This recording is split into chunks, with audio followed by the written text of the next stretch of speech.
Okay, so the official name for the Biosafety Committee at Stellenbosch University is the Research Ethics Committee, Biological and Environmental Safety. It changed from the Reg BEE as a result of a bit of confusion with biosafety and environmental ethics. And we now are calling it the Reg BES. So it's the best Reg at the university. And I am primarily responsible for the biosafety program at the institution, with help from my colleague, Biohazard Thompson, who started recently within this portfolio. And we support the chair of the Biosafety Committee, as I said, Professor Samantha Sampson, and the vice chair, Professor Karina De Beer, in their capacities as leaders of the committee and her functions. So just in short, I think it's important that we get an overview of what research ethics at Stellenbosch University looks like. So all ethics committees function under the Senate Research Ethics Committee, who is the policy-making committee and responsible for the policy for responsible research conduct at the university. The person who heads or is responsible for the administration of that committee is Dr. Nicola Baarsdorff, but she is also the director for the Office for Research Integrity and Ethics, under which some of these ethics committees function. So we have the first ethics committee, is the Animal Care and Use one, that I'm also responsible for, and then we have the biosafety one that this talk is going to primarily focus on. Later on in the year or in the coming months, you will have the opportunity to be informed about the scope and function of the Social, Behavioral and Educational Research Ethics Committee, and then the two Health Research Ethics Committees. I've indicated below who those primary responsible persons are for those additional ethics committees. So this all points to the fact that there is a policy for responsible research conduct at the university, and everybody, students, staff, affiliated persons to the university who does research under the auspices of the university need to familiarize themselves with it policy, because that policy will unpack how the university will deal with research that involve animals, the environment with regard to biosafety and environmental ethics, um, the education research, and then also the health research. The Biosafety Committee, or the RECBES as we refer to it, has been in operation in March 2016, where we opened the committee for applications. So that means that the committee is now 2016, 17, 18, 19, 20, 21, 22, 23. About 7 years of functioning under the leadership of the Office for Research Integrity and Ethics, with a variety of applications and facility registrations that we have managed to review and approve and provide feedback on. So this committee, as I said, was established under the Policy for Responsible Research Conduct, and its primary focus is to ensure the safe handling of all biohazardous materials from biosafety level 2 and higher, GMOs and engineered nanomaterials. The committee developed its own SOP that was approved by the Senate Research Ethics Committee, a new version of it in 2020, and is available on our website. So the scope of the committee, as I said, is to ensure that all research, teaching and testing activities at the institution are reviewed by this committee, especially those activities that involve the use of biohazardous organisms, GMOs, and nanomaterials. The committee's biggest task is to prevent and reduce exposure of laboratory workers and other persons and the environment when work with these potentially biohazardous agents are conducted. Important to note here is that we do not focus on occupational health and safety in terms of chemical hazards and also radiation. There are specific sections, divisions, departments within the university that deal with those aspects. As I said, we look at organisms, that would be viruses, bacteria, fungi, and also engineered nanomaterial that could potentially have a negative impact on our workers, students, and the environment. What is also important to note here that some of these organisms are also listed as organisms that are dealt with by the Council for Non-Proliferation and Weapons of Mass Destruction, but I'll speak more on that to that on Friday. So if you do work with any of these organisms that are also listed on that council's list, you would need permission from them or inform them that you are going to work on those organisms. Then very important, we also review applications for work involving GMO, where we sort of, what is the word now? Supplement the submission that you have to make to the GMO office, the genetically modified organisms department that focus on the registration of facilities where GMOs are used.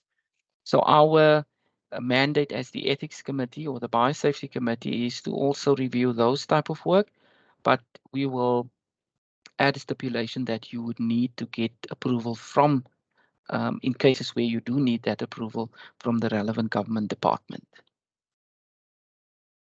These are the stars of our biosafety committee. As you can see from the list of members, we have very competent experts that function in the committee that's responsible for all the reviews, that ensures that the feedback that you get are concise, to the point, and addresses the concerns the committee might have on a particular application. So if you see any of them on campus, please feel free to say hi.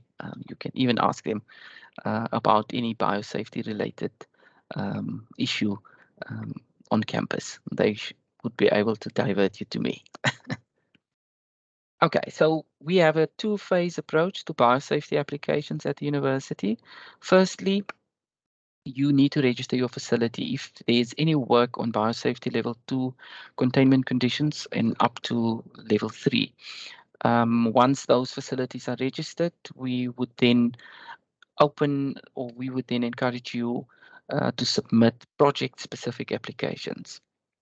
So in other words, if your facility is not registered yet with us, you can't submit a project application so that you can start with your work. So we look at information particular to the facility in terms of signage, containment conditions, SOPs, who works in the lab, who's responsible, etc. And Professor Sampson will dig a bit deeper into that in her presentation.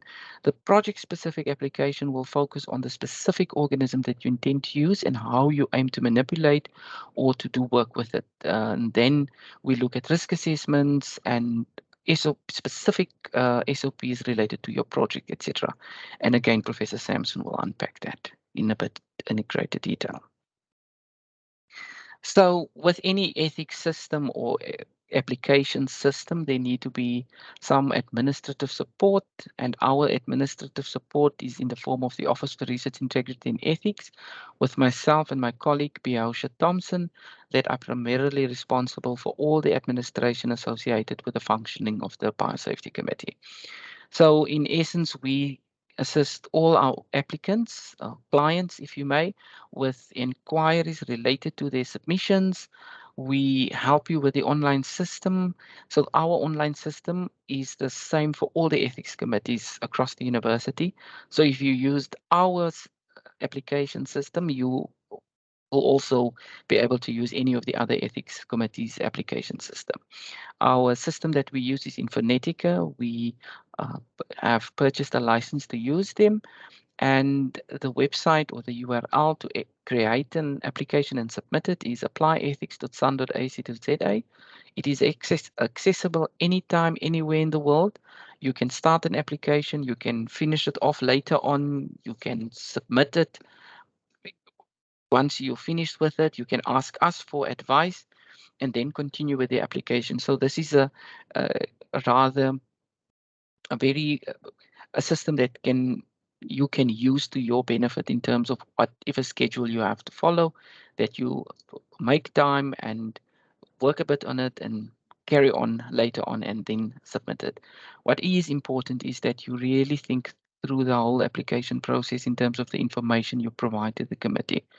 We need information to provide to assess the safety of the various procedures that you are going to conduct using these organisms or biohazardous organisms or nanomaterials. So it's important that you really make sure that you've provided enough information so that we can make that decision based on what you've put in your application. Something very important is meeting dates. So in the past, the committee met 4 times per annum, but due to the increase of applications, we now meet 8 weeks or every 6 or 8 weeks. The meeting dates are published on our website, and it is very important that you focus your attention on the agenda closing dates so that you make the cutoff date for your application to serve at the next meeting. So our next meeting is on the 23rd of March, and the cutoff date will be Wednesday, the 1st of March. So please make sure that you submit in time. If, however, there is, stuff or situations that is out of your control, you are more than welcome to email Biohazard and I, and we will have a look at your, your situation, and we could potentially grant you an extension for the deadline. So on our website, I'm not going to play the video now. There is a video that unpacks biosafety very neatly and very modern with little cartoons, etc. So please visit the website, the DRT's website, Division for Research Development, and click on the Biosafety Committee tab and read all the information and look at the video in an attempt to inform you about the university's biosafety processes. So I end with this quote: integrity is the choice between what's convenient and what is right. So in biosafety, what is convenient and what is right. And so if you do the right thing, you won't put people's lives in danger. So even if nobody's watching you, you should do the right thing. Even if it's not convenient, you need to do the right thing, because our primary focus on this campus is to ensure the safety of the lab worker, the student, and the environment. And that's it. Do we have any questions? If not, I'm going to hand over to Professor Sampson. Thank you, Sam. Thanks.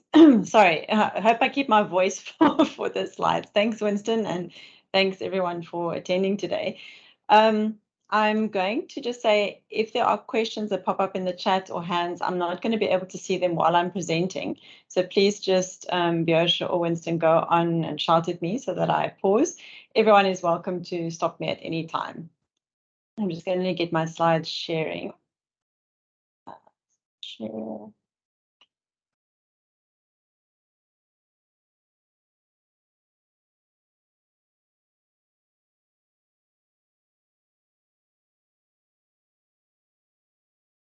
Okay, I just hope that everyone can see the slides. Yes, we can. Thank you. Okay, thanks.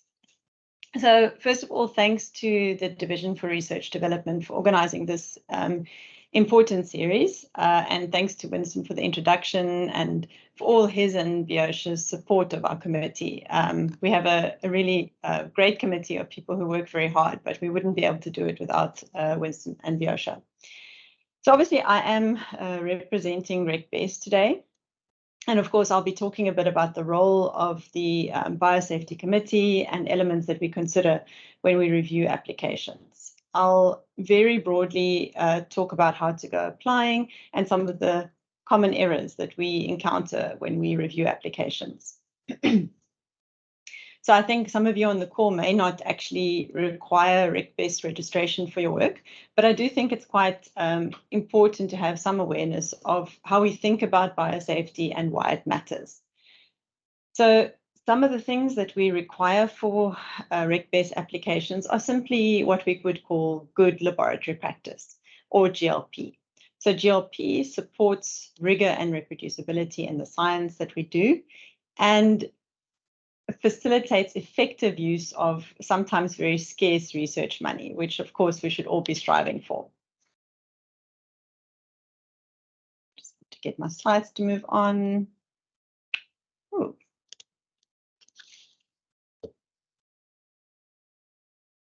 So for those of you who deal with biohazards every day, I apologize that I'm going back to basics, because I'm sure you're quite familiar with this, but I think it's always useful to start off with some of the definitions that are so fundamental to this area.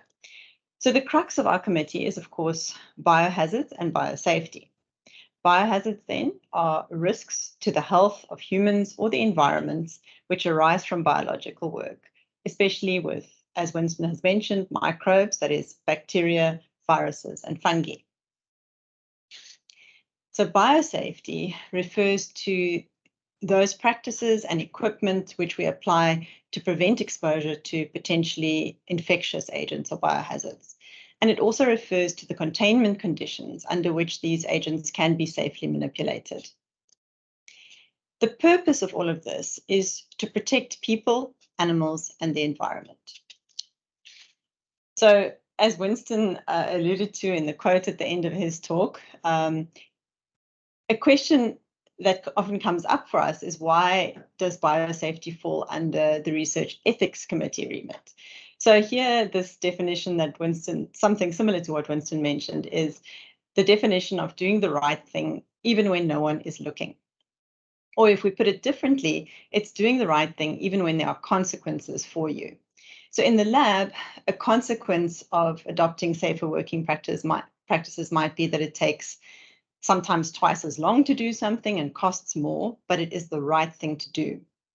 So in academic terms, there are at least 4 principles of biomedical ethics that are recognized. I'm not going to go into all of these now, but just in terms of RecBase, in my science-minded view, our process is heavily focused on the principle of non-maleficence, or the absence or minimizing of harm. So the general philosophy of good biosafety practices is the application of common sense. However, I have to say that in my more than 20 years of lab experience, common sense is not always common. So what we mean by this is practices that include the following things listed here. So exercising reasonable care for your own and other safety, to use equipment and reagents safely, only to perform tasks when you've received adequate training, and to cooperate with others to ensure a healthy and safe workplace, as well as following policies and procedures of the environment that you work in. So there's a long history of awareness of the need for good biosafety practices and the lack thereof. So although the studies that I've quoted here are not the first or the most recent, this duo, Salkin and Pike, did a lot of work where they investigated labs and studied laboratory-associated infections. In these studies shown here, they looked at over 5,000 labs and found almost 4,000 cases of laboratory-acquired infections, including things like hepatitis and tuberculosis and others. So worryingly, what they showed in these studies is that fewer than 20% of the incidents were linked to an actual report. So this means that the vast majority of these laboratory-acquired infections occurred without knowledge of this. And so they also concluded that more than 80% of the reported cases were likely due to exposure to infectious aerosols. And as a TB researcher, of course, infectious aerosols are something that we work very hard to try to avoid. And the COVID-19 pandemic has, of course, highlighted this in more general terms as well. So these studies really highlight the need for clear guidelines on safe lab working practices. And this agenda, of course, has been further promoted by the HIV/AIDS era, where extensive legislation and guidelines were introduced for work with potentially infectious biological samples. And studies have shown that this has had a positive impact in reducing the number of laboratory-acquired infections. However, we cannot let down our guard, and there are continued risks inherently associated with lab work, and good biosafety practices are an ongoing process and should be continually monitored, evaluated, and refined. And so this, I believe, is part of the function of our committee. We really don't want Stellenbosch to be the ones in the news accused of being responsible for a new outbreak of anything. So why is such a committee necessary? So typically, institutions that work with potentially harmful biological material will have a committee or similar that is in charge of the institution's biosafety. So they will create and monitor the biosafety standards that must be met by labs to prevent the accidental release of potentially harmful biological material. So as already alluded to, a key function of this type of committee is to help protect our personnel, the public, and the environment. And a fourth entity that is often overlooked is that of our product as researcher, that is our results. So consistent and safe working practices will help to ensure the quality and reliability of this product. Other considerations are certain funder requirements, as well as legal considerations in terms of occupational health and safety. So I don't have time to talk about occupational health and safety, but of course this is an important function of such a committee to ensure that these legislative requirements are met. The final point I want to make is perhaps a bit more abstract, and that is that I believe if operated correctly, this type of committee can ultimately help to also foster a positive culture of biosafety awareness.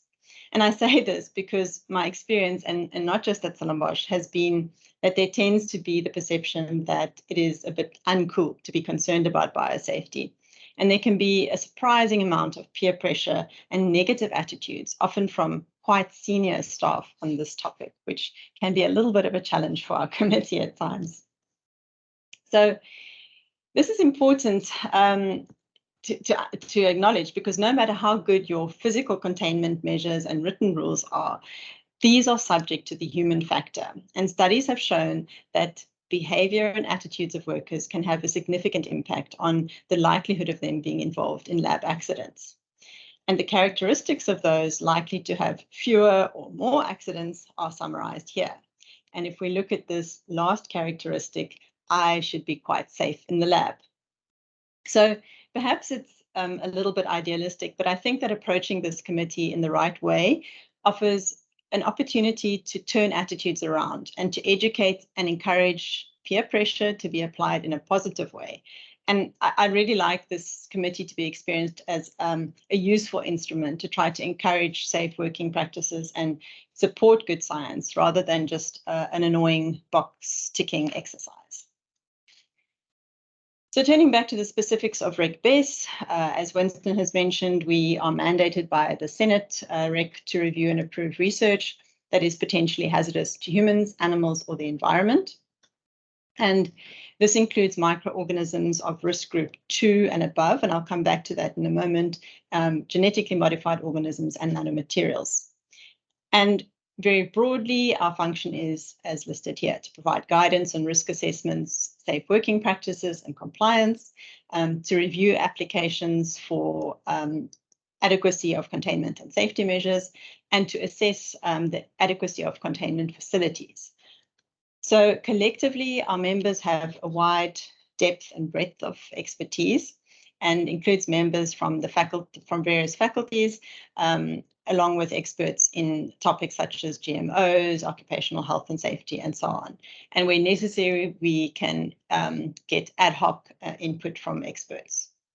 Many of our members are or were very recently actively working in laboratories. So I think have quite a pragmatic approach.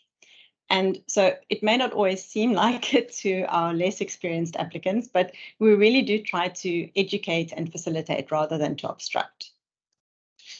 So something we frequently encounter is some confusion around research that has to be reviewed by multiple committees. So here I'm just referring to the nice infographic that was developed fairly recently, and I would just urge you to go talk to the coordinators of these committees before submitting your application. It really can help to speed up the process. So over the next few slides, I'll cover some points that are probably more relevant to people who are actually applying to our committee, but I think worth mentioning in general as well. So I'll keep the detail on this slide. So there are several common errors or omissions that we encounter when reviewing applications. So first and foremost, my advice to researchers would be to get input from the committee before they start. So things that are often missing or inadequate include things like floor plans, risk assessments, SOPs, and we'll come back to risk assessments and SOPs in a moment. But I just want to quickly mention in terms of documentation, this refers to things like training records, evidence of decontamination procedures and service records and the like. In terms of training, we recently, at the beginning of last year, introduced a series of training videos that are available for prospective applicants on SunLearn. So people can look at those and get a record of having done them after filling out some questions. I think crucially, people need to leave enough time for their application. So especially when you're new to the process, it may take longer than you think to put together your application. And as with most things, if the job is rushed, it's going to show, it's going to create a poor impression and probably require revision, and this will delay the entire process. So one of the things that often trips applicants up is SOPs, or standard operating procedures. So these are obviously needed for specific experiments, but also for activities such as transport, waste management, and spill procedures. So we have very recently developed templates and guidelines for SOPs, which can be obtained from Winston or Beukes. Sorry. But for now, here's an example. And some of the features that we would like to see on these is obviously a name for the SOP, version. So version control is really important, and please do have a discussion with us about that. The date of the SOP, and then signatures of the people who developed the SOP, who reviewed it, and who approved it. So these things are frequently missing in applications that we receive. Then risk assessment. So to manage risk, we need to first visualize possible routes of exposure, to identify and measure the risk, and then implement measures to control, minimize, and where possible, prevent the risk. So risk assessment is a topic that could take a whole 2 hours of this session. So I'm going to really keep it very basic today because I think we want to stick to time. But very briefly, risk assessment needs to consider the worst case scenario and take several factors into account, such as some of those listed here. How likely would this event be? How serious would it be? And how could it be managed? So once the risk has been identified and evaluated, then appropriate preventative measures should be developed. So a useful tool that we recommend is the risk assessment matrix, where we consider the likelihood of risk relative to the severity of consequences. And that's what is shown in the box that is flashing up here. So once we've conducted risk assessments, organisms are classified into 4 levels of risk groups, as are detailed here. So these range from those in risk group 1 that pose little to no individual or community risk, all the way up to risk group 2, where there is high individual and community risk, and a risk that is risk of serious disease, easy transmission, and there are no preventative measures or treatments available.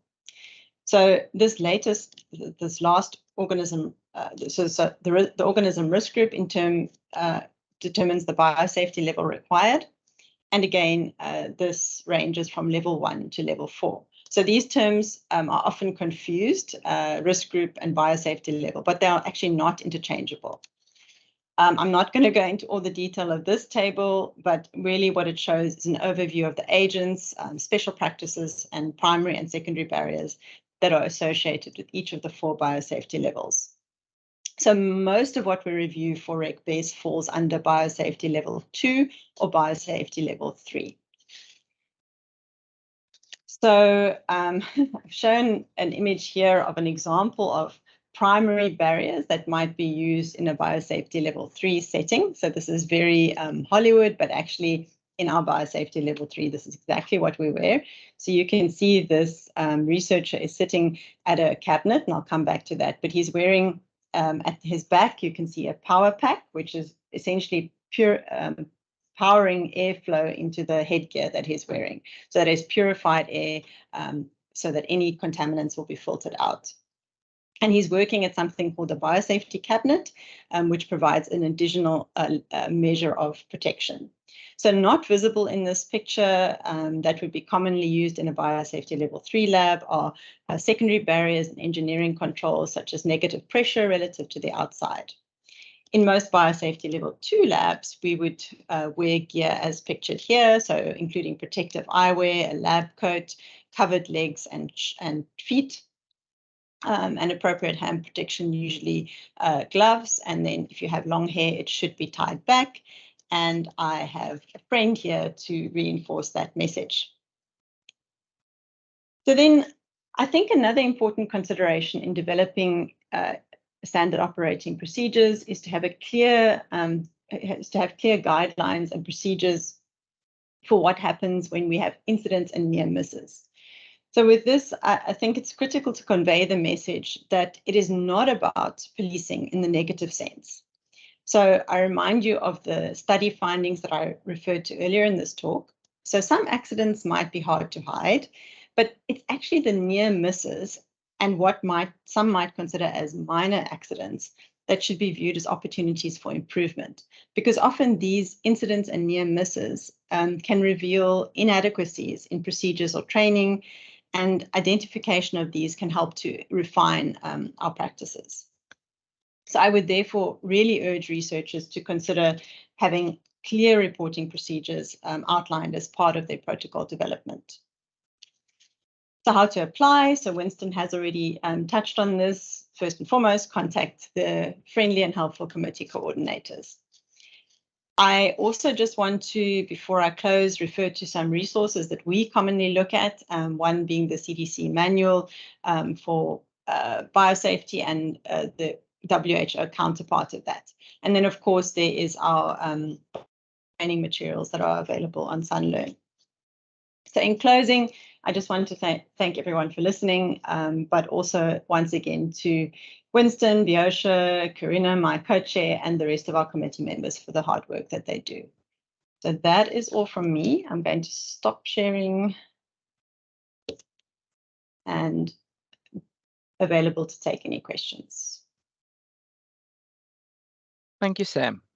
Colleagues, now you have the opportunity to put your questions to us, either in the chat or you can unmute yourself and ask us the burning questions you might have.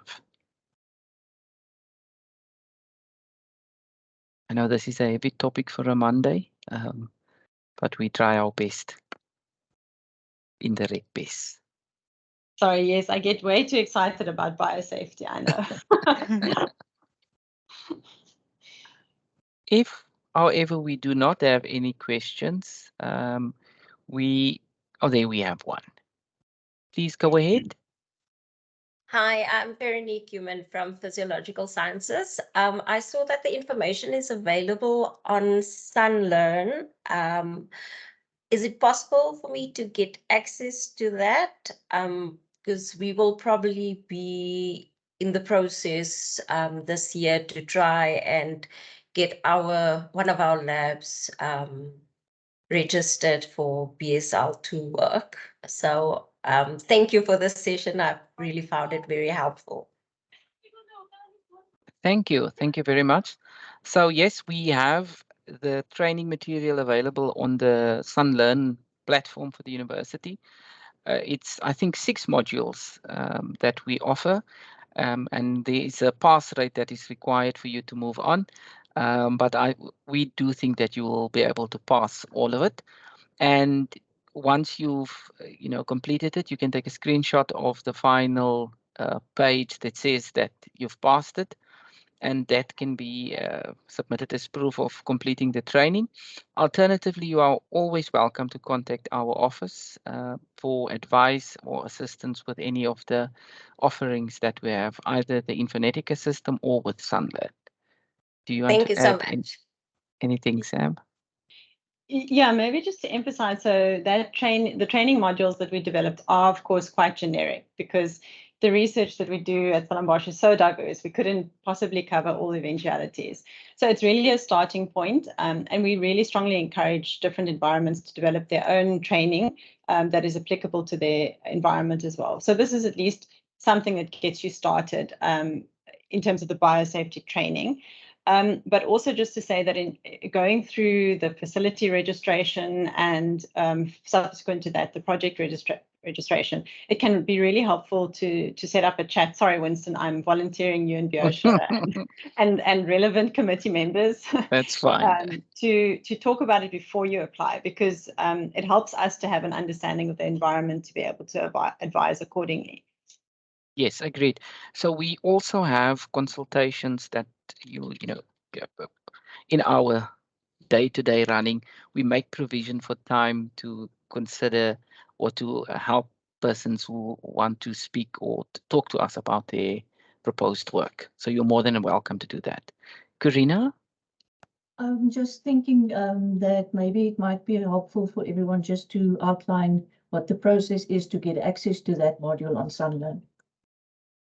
Okay, yes. So if you want access to the modules, either yourself or for your students, you are welcome to send Biosha and her email address is biosha@sun.ac.za, an email listing the issue numbers of the various persons that you need access for.